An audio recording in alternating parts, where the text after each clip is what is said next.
Dans cette vidéo, je vais vous apprendre à créer une application mobile en quelques minutes sans aucune connaissance en développement informatique, là où il y a quelques années, pour ce genre d'application, j'aurais dû débourser 2 ou 3 000 euros si je passais par un développeur freelance, ou encore plus si je passais par une agence qui allait me le faire payer super cher. Et vous allez voir que nous, on va le faire assez simplement en utilisant un outil no-code. Vous allez voir, vous allez être bluffé. C'est parti.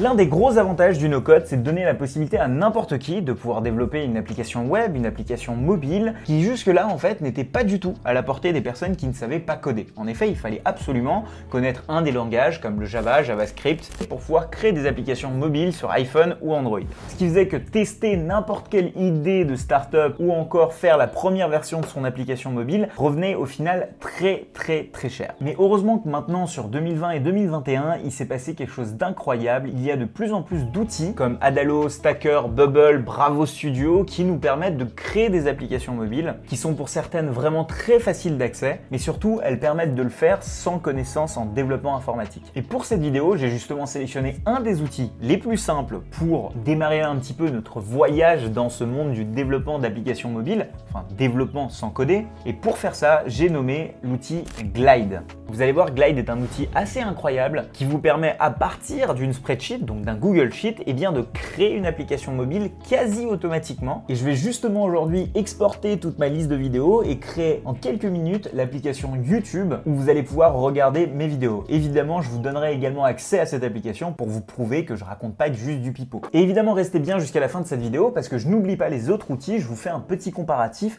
qui vous permettra de bien choisir sur quel outil commencer quand il s'agit de développer votre application en no-code. Allez, c'est parti, on se retrouve sur mon écran. Nous voici ici sur l'interface de Glide qui est notre outil d'aujourd'hui qui va nous permettre de créer des applications en quelques minutes. Vous allez voir qu'on va utiliser principalement des tableurs, donc là on va utiliser Google Spreadsheet pour pouvoir mettre des informations dedans et ça va nous donner tout ça. Vous voyez par exemple que la colonne stock correspond à ce qui a marqué ici, que la colonne item correspond au nom qu'il y a sur ces différents trucs et que vous avez aussi les photos qui sont disposées sur l'application mobile. Et c'est un petit peu ça en fait la méthodologie qu'il y a derrière Glide, qui est de partir depuis un Excel, depuis un spreadsheet, la combiner derrière sur une application mobile. Ça paraît assez irréel comme ça, mais c'est exactement ce qui va se passer dans ce tuto-là. Moi, ce que je vais vouloir faire, c'est en fait d'aller sur ma chaîne YouTube, d'aspirer tout le contenu de ma chaîne et puis en faire l'application mobile comme si c'était l'application mobile de YouTube. Et donc, c'est ce que je vais essayer de faire aujourd'hui avec Glide. Donc, la première chose à faire, évidemment, c'est d'aller se login. Alors, vous pouvez vous login avec votre compte Google. En fait, c'est grâce à ça que vous allez pouvoir connecter votre Google Spreadsheet. Et là, on arrive sur l'interface. Là, on a toutes nos applications qui sont ici. Donc, normalement, vous aurez tout simplement un espace vide et vous avez ensuite des templates avec lesquels vous pouvez démarrer. Et c'est là que est la force de Glide parce que vous avez vraiment plein de templates desquels vous pouvez partir. On va les voir juste après, mais là, on va considérer que je pars de zéro tout simplement. Donc je vais revenir ici et je vais dire voilà, je veux créer une nouvelle application. Donc là, je sais pas, vu que je vais créer un YouTube-like, je vais l'appeler ShubhamTube. Et puis, est-ce que je veux que ça soit sur tablette, sur desktop? Moi, je veux que ça soit sur iPhone. Après, on me dit, mais ok, mais où va être la source de données, Shubham? Depuis quelle source de données, tu vas commencer à remplir un petit peu l'application mobile. Vous vous souvenez, ici, il demande une source de données, par exemple, avec tous les articles, le stock, etc. C'est ce qui nous permet de créer une application mobile. Moi, de mon côté, je n'ai pas encore de source de données. Mais je vais aller télécharger toutes mes vidéos en utilisant un outil qui s'appelle TubeBuddy, qui va me permettre très rapidement de télécharger des vidéos. Donc je vais aller backup toutes mes vidéos. Vous voyez, j'ai 163 vidéos. J'ai ce fichier qui vient de se télécharger ici et j'ai le backup au format CSV de toutes mes vidéos. Donc là, ce que je vais faire dans un premier temps, c'est que je vais ouvrir un Google Sheet et puis appeler ça le ShubhamTube. Et dedans, je vais importer en fait le fichier CSV de ma chaîne YouTube et vous allez voir que ça va me permettre d'avoir de la data. Et donc là, ce que je vais faire, je vais tout simplement remplacer la feuille active, et normalement, j'ai toutes mes vidéos. Donc elles sont là. La description prend beaucoup de place, donc je vais tout sélectionner et faire en sorte que voilà, ils prennent pas beaucoup de place. Donc là, vous voyez, j'ai toutes mes vidéos, j'ai l'image en question à chaque fois, donc vous voyez, hop, j'ai aussi l'URL de la vidéo, j'ai aussi le nombre de vues, le nombre de commentaires, la durée de la vidéo, etc., etc.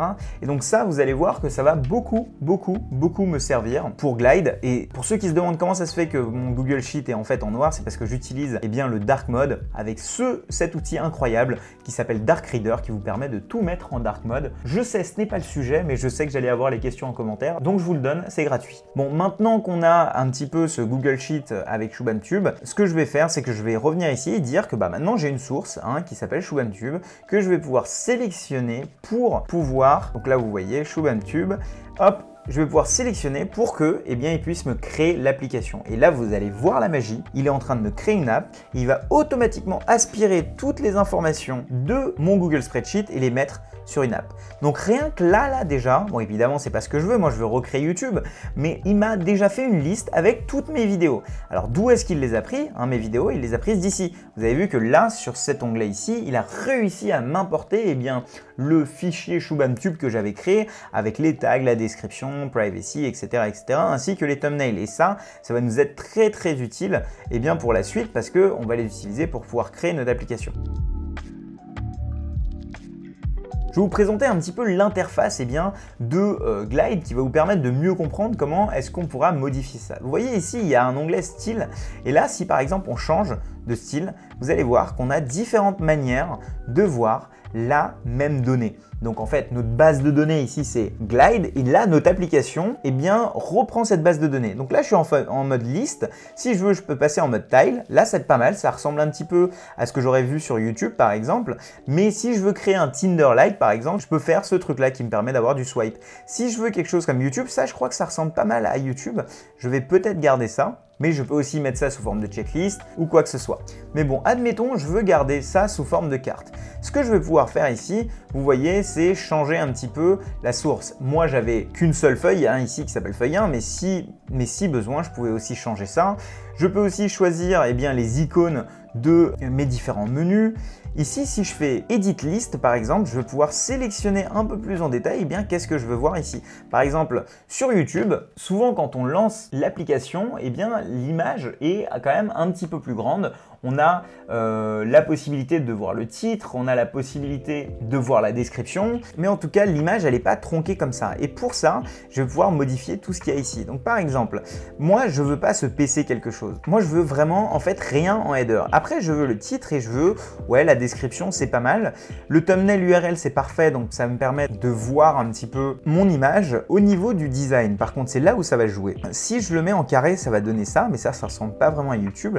Par contre, là, c'est plutôt cool. Ça ressemble un petit peu à ce que me propose YouTube aujourd'hui. Il peut d'ailleurs me proposer de mettre cette vue-là. Moi, je dis que plutôt YouTube, c'est cette vue-là qui est souvent visible. J'ai la possibilité, vous voyez ici, de changer un petit peu l'ombre, de mettre 0 ombre. Moi, je vais garder un petit peu l'ombre ici. J'ai la possibilité ici d'orienter un petit peu ça. Donc, si besoin, hop, je reviens en arrière. Je peux changer le style de la carte. Moi, je veux bien garder ça en mode vertical. Et je peux changer les coins aussi. Est-ce que je les veux carrés ou ronds?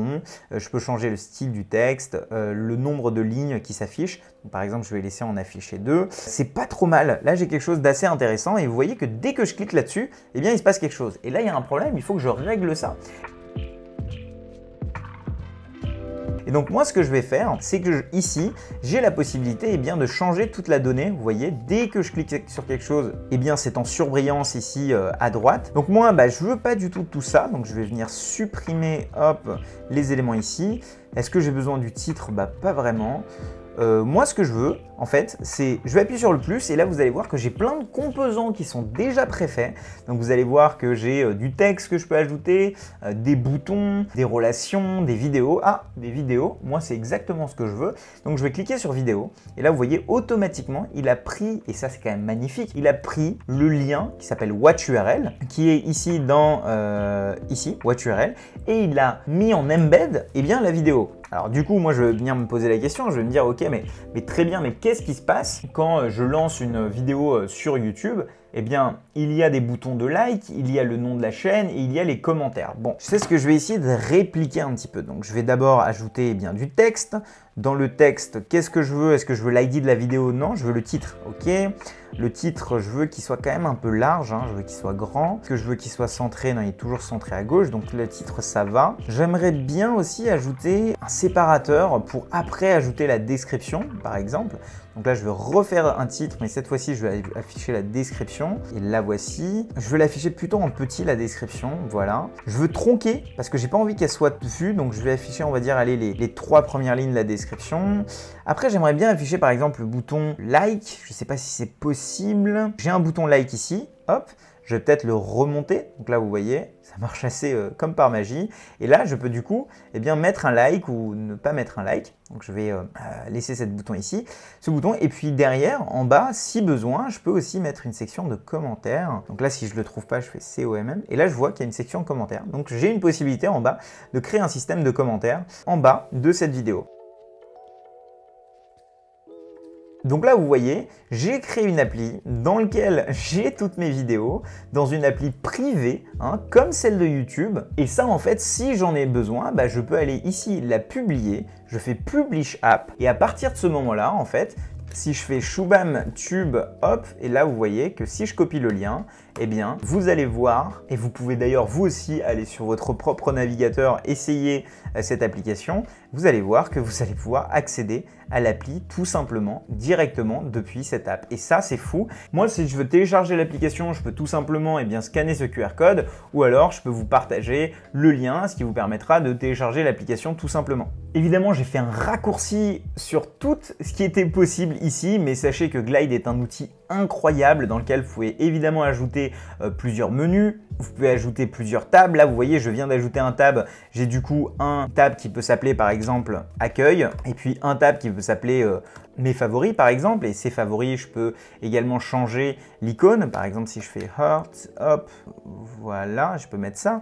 Et du coup, j'ai mon accueil, mes favoris. Mes favoris, je peux mettre plein d'autres choses. Par exemple, je peux tout simplement mettre un calendrier, par exemple, de publication, là où je peux vous dire à quel moment les vidéos sont sorties, par exemple. Ce calendrier, je peux évidemment changer le style de ce calendrier. Bref, vraiment, sachez que ça, c'est la base de données. Et puis derrière, ce que vous pouvez faire, c'est vraiment assez incroyable. Et justement, pour voir un petit peu tout l'étendue de ce qui est possible, je vous propose d'aller faire un tour un petit peu sur les applications qui sont proposées en template. Les amis, si jamais vous êtes en train d'apprécier cette vidéo, n'hésitez pas à mettre un petit like, ça aide beaucoup cette chaîne à faire découvrir ces vidéos à encore plus de gens. Et ça me permet d'avoir encore plus de vues, ce qui me permet de créer encore plus de vidéos et on rentre dans un cercle vertueux assez cool. Donc si jamais vous appréciez cette vidéo, un like me fera plaisir et sachez que si vous êtes nouveau ici, je parle beaucoup de no-code évidemment, mais de productivité aussi, d'entrepreneuriat, bref tout ce qui vous permet de réussir un petit peu vos business en ligne aujourd'hui sur internet. Je sors à peu près 2 vidéos par semaine, donc vous serez pas déçus. Allez, on retourne parler d'applications mobiles. Donc par exemple, vous avez ici un template qui vous permet de créer un annuaire tout simplement, et il faut savoir que chaque template, vous pouvez venir le visualiser dans l'application Glide. C'est assez méta pour pouvoir vraiment vous rendre compte de tout ce qui est possible. Donc ça, c'est quelque chose d'assez classique, mais là, au moins, vous pouvez voir qui sont les managers. Donc ça peut être génial, par exemple, si vous êtes en train de faire une appli pour votre entreprise pour que tous les employés se connaissent. Vous avez la possibilité très facilement de créer une application un peu à la Instagram. Vous avez ici un city guide, par exemple, où là, vous avez une possibilité de mettre des points sur une map. Imaginez que vous êtes un guide touristique et vous avez besoin de créer ce genre d'application. Vous avez un système qui vous permet de gérer vos budgets, vous pouvez créer des graphes dans votre application. Là, si vous êtes en train de créer une app pour une salle de CrossFit, vous pouvez mettre tous vos événements de CrossFit, par exemple tous les cours qui ont lieu, des informations sur la salle. Aussi, vous avez la possibilité de créer un chat directement dans l'application. Vous avez plein d'utilisateurs qui partagent leur propre template qu'ils ont créé un peu comme vous et moi et qui le partagent gratuitement en fait sur le site des templates. Donc honnêtement, vous avez dans la plupart des cas pas du tout besoin de créer une application de zéro parce que vous pouvez partir de ça. Et sachez qu'il y a aussi des applications payantes que des gens créent une fois et puis derrière vous pouvez payer leur template et le télécharger pour pouvoir créer votre propre application. Sachez qu'on a à peine gratté la surface de Glide. Si jamais vous avez envie qu'on aille un petit peu plus loin sur comment créer une application, parce que c'est vrai que je vous ai parlé de pas mal d'automatisation, pas mal de Notion sur ma chaîne, mais si vous voulez qu'on s'attarde un petit peu sur ce sujet, n'hésitez pas à me le dire. Moi, c'est un sujet qui me passionne et ça me ferait plaisir de vous le faire découvrir.